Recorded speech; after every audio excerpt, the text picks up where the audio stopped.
Solana par-ci, Solana par-là. Mais les gars, ce qu'il faut savoir, c'est que selon moi, Solana, c'est saturé. Je vais vous expliquer pourquoi dans cette vidéo, mais le ratio en ce moment entre le volume, les utilisateurs versus le nombre de tokens qu'il y a sur Solana me fait penser qu'il y a de moins en moins d'opportunités. Quoique c'est toujours possible de taper des x10, des x100, je suis bien d'accord. Mais en termes de, disons, opportunités, je pense qu'il y a d'autres blockchains en ce moment qu'il y a plus d'opportunités, plus de possibilités de faire des gros gains, notamment un Layer 2 qui pour moi est l'équivalent de la BSC en 2021. Littéralement, c'est le même début d'engouement à mes yeux. Et pour ceux qui ne savent pas, la BSC au début 2021, ça a fait des performances incroyables, ok? La Binance Smart Chain et leur token BNB. Et surtout, il y avait des meme coins et des tokens qui ont fait des x10, x100, x1000 et j'en passe, beaucoup plus. Hein. SafeMoon par exemple, je pense que c'était un x10 000 si ce n'est pas plus. Donc, oui, il y a déjà eu de l'engouement autour de la BSC. Et oui, selon moi, il y a un Layer 2 qui est l'équivalent de la BSC, sauf cette fois-ci en 2024. Et on est relativement early dans le truc, ok? Donc, yo les gars, c'est ça le cas. Aujourd'hui, je vais vous parler de la Base Network, la blockchain de Coinbase et les opportunités qu'il y a autour de cette chain, ok? Sans plus attendre, on va d'abord démarrer en regardant Solana ici et voir le volume en 24 heures. Donc, 2,5 milliards, c'est bon, c'est noté. C'est pas mal de volume. Il y a beaucoup de tokens ici qu'on peut voir, beaucoup de meme coins qui ont énormément de volume. Il y a toujours des grosses performances à faire, hein? Toujours des moyens de se faire des grosses performances. Là, le truc, c'est que si je m'en vais sur Base ici, je vois quoi? Je vois 1,4 milliard, si ma souris veut bien, 1,4 milliard de volume en 24 heures. Donc, à peu près la moitié, vous allez vous dire. Je suis bien d'accord, c'est à peu près la moitié. Mais en termes de tokens, en termes de blabla sur les réseaux, en termes d'engouement, en termes de tout ça, je pense qu'on est qu'au début parce qu'il n'y a pas beaucoup de tokens justement et il y a beaucoup de demandes. Donc peu d'offres et la demande commence à s'accroître. C'est pour ça que la plupart des tokens qu'on a déjà ici, si on s'est bien sélectionné, vont pouvoir faire une performance selon moi. Et la plupart des nouveaux tokens aussi. Ok, ça c'est le premier truc qui me met la puce à l'oreille. Le deuxième truc, c'est Aérodrome. Donc, si je m'en vais dans FDV et je regarde un des tokens qui a le plus de FDV, 585 millions market cap pour 1,47 milliards de FDV, on voit Aérodrome qui est un DEX, une Decentral Exchange, pour pouvoir traiter des tokens sur la blockchain de Base. Donc, ce DEX a fait une performance en un mois, hein, depuis le début mars, d'à peu près 1500, on va dire, 1500%, un x16. Et ça en un mois, les gars. Donc ça nous dit quoi comme information? Ça nous dit que Base, il y a de plus en plus d'engouement. Ça nous dit que de plus en plus de personnes trade sur Base, donc trade sur Aérodrome. Au final, trade sur la blockchain de Base.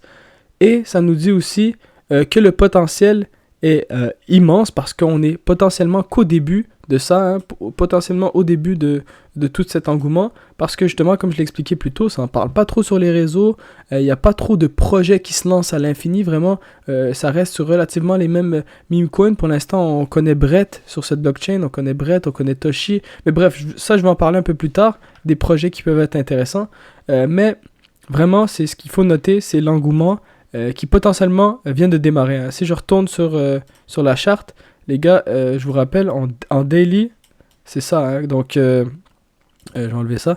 Donc vous voyez que ça va en termes de potentiel, il y a de quoi. Maintenant, ce qu'il faut savoir, ok, c'est que Base est relativement aimé par les créateurs, donc les devs. Ils aiment beaucoup cette blockchain-là, ils s'engagent beaucoup dans cette blockchain, surtout les social apps. Donc vous connaissez peut-être Friendtech, qui était un social app sur la blockchain de Base, hein, qui est l'équivalent un peu du Twitter, sauf qu'il y avait moyen d'acheter et vendre des shares, d'acheter et vendre des comptes pour avoir un chat privé avec l'utilisateur en question. Donc c'est un peu bizarre à expliquer, mais j'en ferai peut-être une vidéo si ça vous intéresse. Ben, pour le coup, on a aussi Farcaster, qui est un peu le même principe, un social app, qui a un token qui s'appelle Degen, qui vient pas directement de Farcaster, hein, je vous le dis. Ce token-là a été créé sur l'application, donc sur le social app, il y a un gars qui s'est dit ok, je vais lancer un token, puis ce token là il va servir à tiper des gens, donc c'est ce qui s'est passé, mais le projet en tant que tel, Farcaster, n'a pas de token. Donc je ferai une autre vidéo pour expliquer un peu social app, ça peut en intéresser certains d'entre vous, et je pense que c'est un narratif intéressant pour le prochain bull run. Mais pour dire Degen, d'ailleurs j'ai la mauvaise charte, Degen, la performance c'est ça. Ça, c'est la performance de Degen. Et si je m'en vais, bon, si je m'en vais du début 2023, les gars, on va pleurer un peu parce que je peux même pas bien le faire. On va dire début 2023. Bah, c'est plusieurs milliers, ok? Mais on va dire ici, on va dire qu'on s'en va en début mars. Même, le même moment que Aérodrome a commencé à faire une bonne perf, on est sur 2400%, les gars. Donc, je vous dis, ça, c'est un autre signe qui me fait dire qu'il y a de plus en plus de personnes sur le social app Warpcaster qui est build sur Base. C'est un autre signe qu'il y a de plus en plus de personnes qui vont se commettre à Base, qui vont s'intéresser à Base. Et je vous dis, hein, l'engouement sur Twitter par rapport à Solana est nul. Donc, il n'y a que le potentiel que ça aille plus haut versus Solana. Et je pense que c'est intéressant de faire cette comparaison.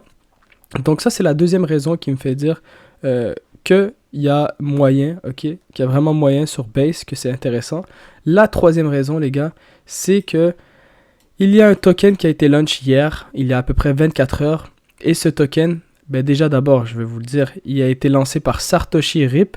Donc Satoshi, qui est quelqu'un de populaire autour de la blockchain d'Ethereum généralement. Il a une bonne fanbase, il est respecté de plusieurs personnes. Et il est le créateur des NFT, les MFers, donc motherfuckers, on va dire. Bref, ça c'est le NFT en question. La collection elle vaut à peu près 0.5 Ethereum en ce moment. Mais bref, tout ça pour dire que cette personne est respectée. Et hier, il a publié ce tweet en disant Peer-to-peer Electronic MFER System. Donc, il pensait lancer un token, ok, qui n'a pas d'utilité, qui n'a rien, qui veut juste évaluer la communauté, etc., etc. Donc, je vous invite à lire. Mais bref, il a lancé son token sur Base. Et les gars, ce token est parti de 0. Donc, de 0, le 0 absolu. Et je pense même pas que c'est la charte complète, ça. Est-ce que c'est la charte complète? Mais bref, c'est parti de 0. Et on a atteint 300 milliards de market cap. Je sais pas si vous réalisez, les gars, en 24 heures, moi, personnellement, j'ai pris le trade quelque part ici, j'ai vendu un peu plus haut, ok.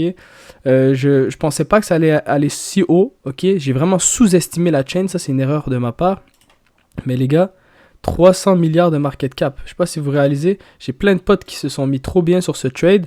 J'ai le message derrière ça, j'en ai beaucoup appris. Hein. Un, de ne pas sous-estimer lorsque le potentiel est définitivement là. Et deux, de DCA à la sortie, hein, c'est quelque chose que je fais rarement parce que personnellement j'ai moins d'intérêt, on dirait, à DCA une sortie. J'aime bien couper un trade totalement et de passer au next, au suivant, parce que je suis conscient que il y a des opportunités partout et que la plupart des tokens vont finir à zéro. Donc j'aime bien faire des rotations, mais bon, dès qu'il y a des opportunités comme ça, des tokens comme ça qui ne font que monter, j'avoue que DCA tranquillement, ça prend pas de mal. C'est la manière optimisée de prendre ses profits. Mais bref, ce que je veux souligner vraiment, c'est la performance, les gars, qui est de plusieurs milliers de pourcents. Donc ça, c'est une autre raison, hein, 24 heures. En 24 heures, une performance comme ça.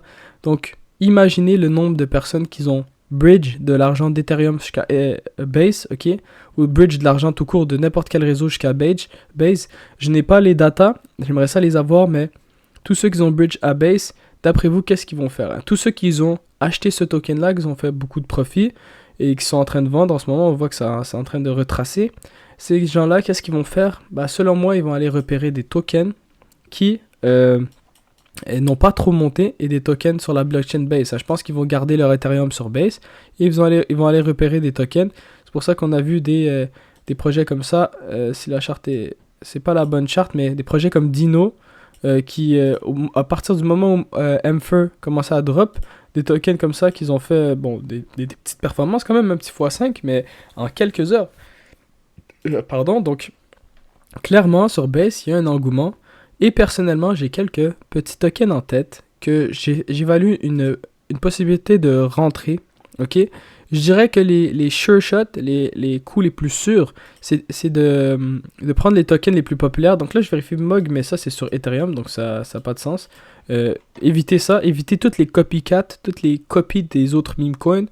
Prenez des meme coins assez uniques, qui vous fait marrer, qui vous fait rire, et qui a un relativement gros market cap. Donc plus le market cap est grand, plus vous êtes safe en termes de risque.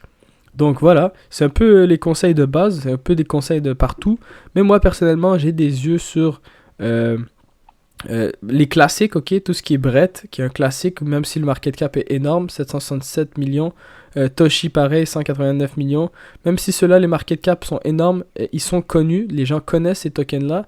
Donc ça, c'est des sure shots. Même DGen, en ce moment, bon, c'est pas le moment de rentrer, je pense, mais c'est un sure shot, gardez en tête. Mais je m'intéresse à des meme coins qui vont apparaître et qui me font marrer, ok? Keyboard Cat, ça me fait vraiment rire, je veux dire, dans le sens où je trouve que c'est le type de meme un peu en mode dog with hat qui peut continuer à pump pendant longtemps, un peu le chat de Coinbase. J'avais la possibilité de m'y intéresser ici, j'ai un peu zappé, mais pour le coup, si ça corrige ici, je pense que je vais encore acheter des Keyboard Cat. Je trouve ça intéressant et le market cap est relativement petit comparé à d'autres projets. Donc ça, c'est un projet que je surveille. Et un autre projet que je surveille, les gars, c'est, si ma souris veut bien, CJ, Carl Johnson, qui est le personnage de GTA, pour ceux qui connaissent GTA San Andreas. Ce mime-là, la vérité, ça me fait marrer, ok? Dès que je vois ça, moi, un gars qui poste aucune charte, aucun truc holder, aucun truc CoinMarketCap, tout ça, genre, il s'intéresse pas à ce qui se passe sur DexScreener, il s'intéresse juste à booster son meme, booster le meme, ok? Qui est le meme, c'est des selfies, on va dire, un peu de CJ, un bonhomme de GTA San Andreas, pour ceux qui jouent aux jeux vidéo. Donc vous voyez des petits memes comme ça, des selfies, ça parle avec la communauté, ça tape quelques likes, quelques retweets, mais ça fait ça en boucle, ok? Jusqu'à temps que un jour ou l'autre, il y a un tweet qui se fasse retweet par quelqu'un de populaire, qui lance un effet boule de neige, que ça va finir forcément dans votre mur, à un moment où vous allez scroll, vous allez tomber sur ça, vous allez dire, oh ok, c'est drôle, tu vois? Genre, forcément, en continuant comme ça, je pense qu'il est sur la bonne voie, le dev, ou en tout cas les membres de l'équipe. Et ici, si ça range un peu à ce niveau-là, je vais essayer de repérer pour de l'achat, ok? Je vais essayer de rentrer, mais la vérité, c'est que si vous avez de la conviction sur un projet, si vous êtes convaincu que ce projet vaut la peine, l'entrée n'a pas d'importance. Et ça, c'est la vérité, les gars. Si vous êtes convaincu sur un projet, que vous preniez le trade ici ou que vous le preniez là, si ce token finit par se rendre à point 1, c'est soit x2, soit x5. Oui, ça paraît chaud, la différence paraît énorme pour ce qui est de l'entrée, mais ce qu'il faut savoir, c'est que le profit, c'est du profit, les gars. Et lorsqu'on est en profit, qu'on se tape plusieurs dollars versus quelques dollars, on n'a quand même rien perdu. Donc on peut on peut passer au prochain trade et garder cette mentalité saine de tant que le compte n'est pas affecté, j'ai aucune raison d'affecter mon mental, ok? Donc voilà, ça c'est un des tokens que je surveille. On va dire que Keyboard Cat et Carl Johnson CJ, c'est les deux tokens du moment, à mon avis, en plus de s'intéresser aux gros tokens et aux tokens qui vont se lancer potentiellement. Donc c'est pas mal tout ce qu'il y a à savoir sur Base. Il faut savoir aussi qu'il y a plusieurs gros projets qui sont en train d'être lancés tranquillement. Et il y a des projets aussi plus d'utilité. Okay, je pense pas que Base va devenir la meme coin chain un peu. C'est possible. Si c'est pour devenir l'équivalent de BSC en 2021, il y aura beaucoup de memes, c'est sûr et certain.